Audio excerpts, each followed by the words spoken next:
আমি আজকে মাঠে আইছি। এই যে সিম, এইগুলো তুলে নিয়ে লবণ দিয়ে জল দিয়ে সিদ্ধ করব, তারপরে সবাই মিলে খাবে।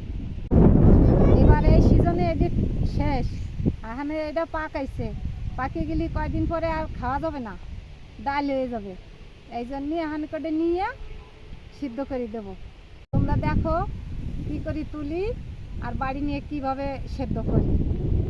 এই যে এই সিমগুলো আমি তুলতেছি, এই যে এইগুলো পাকার সময় হয়ে গেছে, কিছুদিন পরে একদম পাকে যাবে, ডাল হয়ে যাবে। এই যে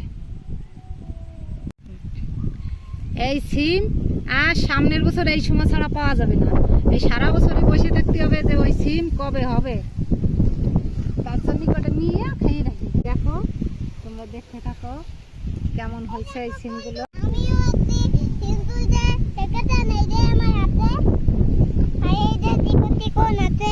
এখান দিয়ে